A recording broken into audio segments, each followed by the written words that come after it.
worlds that coexist with ours. You may not always see them, but trust they're not so far, as we live and breathe under the same stars.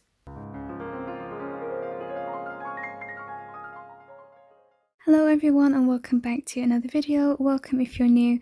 I just wanted to say before we get into the DIY, this is part of a collaboration, so make sure to check the description box for the playlist. So today I'm going to show you how to make a miniature garden. This is going to be extra special because we're going to be placing it inside here.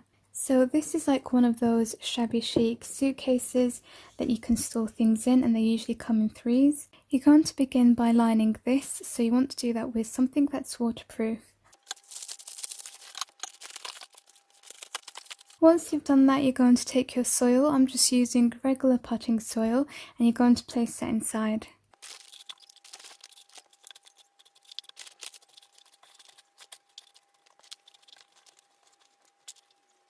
Once you've done that, you want to cover all of the soil with some moss. I've got two types of moss here. I've got this, which is generally used for reptiles, so you can find it in the pet shops. And then I have some moss that's much greener and lots of different mixtures inside here. This is like my moss terrarium, and you can get this from your gardens or from parks.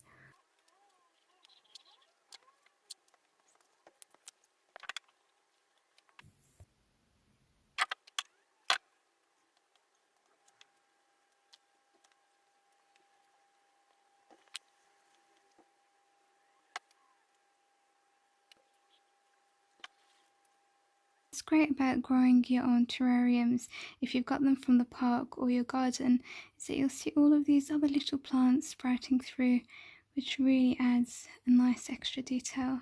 Once you've covered it all with moss, you can then go in and add all your little fairy bits. So I'll show you a few variations. You can put the house here and then maybe place a fairy there. I've got this swell, which I will place there.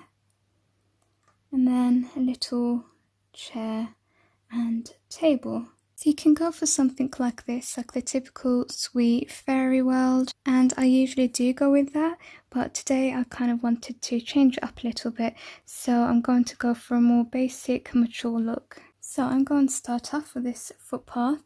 Because it's quite big, I'll show you, I'll put it here, and as you can see the length is quite long.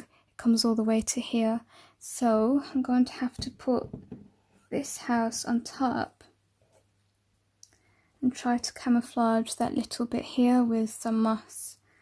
But yeah, this is the look I'm going to go for, something that is quite different to what I usually do. I just kind of wanted something simple. I wanted it to look like a real miniature world, so I'm using one of these vintage houses. I think it might actually have the date somewhere. No, it usually does, but I collect these, so I do want to put them to some use.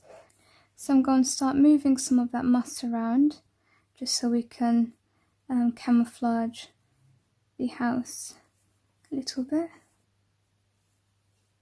Now as for the lid, I'm going to let it stand just by resting on the house naturally, but if yours doesn't work like this, you can add in some twigs here so that it holds it up. And it's completely down to you if you want to cover the lid, so you can cover it with moss, anything you like. I really like the design, so I'm going to keep it this way. And I'm just going to show you can even keep it simple. This is just an old bunting that I've made that says spring, but I think a bunting would look quite cute on there. So something like this. I'm going to go without, but like I said, it's just down to you. These are some options you can go with. Now I did want to mention I have used moss, so if you do use moss, that's completely fine. You don't have to worry about drainage. All you need to do is simply mist it. But if you decide to use flowers and other plants, then I would suggest using a syringe so that you can direct the water to the roots and you don't put too much water basically, because this doesn't have drainage holes and the water doesn't have anywhere to go. So I'm going around my garden looking for other little bits I can add in, so that the landscaping looks a little bit more interesting. So have a look around and see what you can find. Anything that just adds some colour and interest. You can see it's coming along really nicely. Just adding in all these little extra bits. And so this is the final project.